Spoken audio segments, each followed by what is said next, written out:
Après plus de 10 mois de travaux, le jardin animalier de Monaco a ouvert au public ses tout derniers aménagements, plus modernes et plus naturels.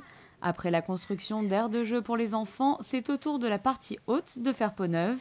Le chantier a permis une réhabilitation de cette zone, anciennement réservée aux fauves et grands primates. Actuellement, nous nous trouvons dans le nouveau secteur du zoo qui a été réaménagé et les travaux ont encore débuté au mois de septembre.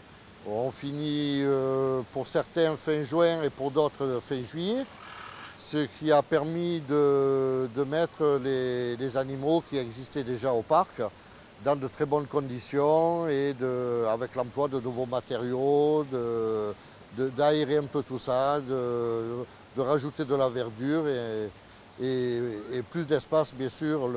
L'intérêt n'était pas d'augmenter le nombre d'animaux, mais était de conserver les animaux qu'il y avait et de les mettre dans de très bonnes conditions. Sur un étang artificiel, 2 îlots accueillent dorénavant les ouistitis, haras ou encore cygnes noirs du parc dans un environnement luxuriant.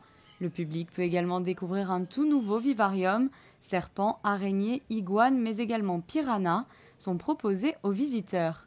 C'est aujourd'hui un parc qui se veut plus près de la faune et de la flore pour le plus grand bonheur des plus jeunes. Ce qui me plaît déjà, c'est voir les hippopotames, les singes, les perroquets alligators, et ça c'est assez rare. Et voilà. C'est un changement total, puisque des fois il n'y en a plus, il y avait des gorilles, ils ne sont plus là. Mais ceci étant, pour les enfants, je crois que c'est mieux maintenant qu'avant.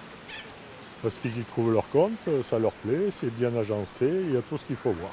Ce jardin animalier a également pour vocation d'accueillir les animaux saisis et récupérés par les sapeurs-pompiers ou les douanes. C'est le cas de 90% des pensionnaires à présent. Une zone de soins vient donc compléter cette nouvelle configuration pour répondre aux besoins de ces reptiles et petits primates. Rien qu'aujourd'hui, nous avons récupéré ce matin un martinet tombé du nid. Nous avons récupéré un flamant rose rapporté par les pompiers de Nice qui était épuisé et se trouvait dans la marina de Villeneuve-Loubet. Et un iguane d'une personne qui se séparait d'un particulier de l'iguane. L'intérêt du flamant rose, maintenant, notre rôle, ça va être de le retaper un petit peu, qu'il se refasse une santé au parc, et après il sera relâché, puisque nous ne gardons pas la faune sauvage en captivité. Tout ce que nous avons, c'est de la reproduction, ou alors, bien souvent, des saisies que nous n'avons pas pu relâcher, dû à leur état de santé ou leur handicap à pouvoir revivre dans la nature directement. La rénovation du jardin animalier se poursuivra dès la mi-septembre.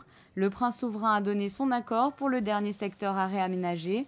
Il faudra près de 6 mois de travaux pour réhabiliter l'enclos de la mascotte du jardin, l'hippopotame Pollux.